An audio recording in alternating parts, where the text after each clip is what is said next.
asifiwe. Bwana asifiwe. Vijana, Bwana asifiwe.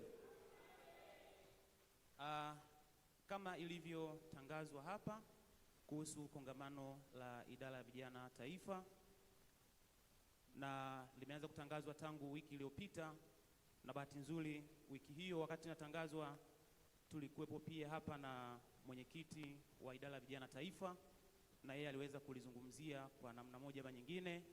Vijana, hii ni fursa ambayo tumepewa na Mwenyezi Mungu tuweze kwenda huko Tabora, na kongamano hili litaanza tarehe 30 Juni mpaka tarehe 5 Julai ambayo litakuwa hitimisho lenyewe. Kongamano hili litafanyika chuo cha walimu Tabora kama ambavyo imetangazwa, na ujumbe wa mkutano huo ni utasitasita hata lini. Ujumbe wa mkutano huo au kongamano hilo ni utasitasita hata lini, na tutaongozwa na mstari kutoka Wafalme wa Kwanza sura ya 18 mstari wa 21 mpaka 41. Wafalme wa Kwanza 18 21 mpaka 41. Na kama kanisa la Uaskofu, Bwana asifiwe sana vijana, naomba tupange ratiba zetu vizuri. Idara ya vijana tumejiandaa vizuri kabisa kwa maana ya uongozi, na tunatamani sana tuende vijana kuanzia wasiopungua 60 hivi. Manake tutakuwa na basi letu hapa kubwa, basi ambalo ni yale mabasi yale luxury yale, yani royal class. Kwa hiyo yatakuwepo hapa. Kwa hiyo tujiandae, japo sasa kuna baadhi ya fedha hapa ambazo zinatakiwa. Kwanza kabisa ni ada kule ni shilingi 60,000.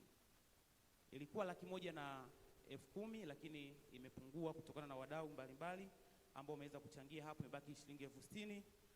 Lakini usafiri sasa ambao ni kwenda na kurudi ndio hiyo shilingi 110,000. Jumla ni 170,000. Hiyo ni hela ndogo sana kwa vijana. Naamini kabisa kwamba kuna namna inaweza kufanyika, lakini pia tuombe wazazi, kama kuna kijana nyumbani, msupport kwa namna moja au nyingine.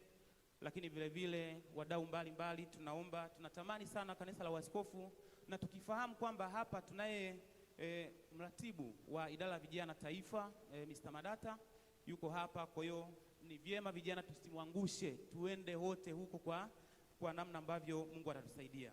Na kutokana na nilivyosema kwamba uongozi wa idara ya vijana tumejiandaa, ni kwamba vijana 20 wa kwanza kujiandikisha, mkeka utaanza leo, hao tutawachangia kwa asilimia kadhaa.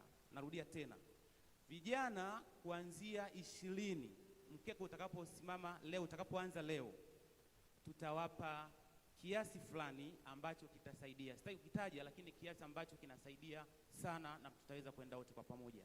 Mara baada ya kusema hayo, naomba kushukuru sana na kushukuru sana katibu, na niwashukuru sana vijana. Karibuni sana Tabora, wote tunaenda naamini. Amen.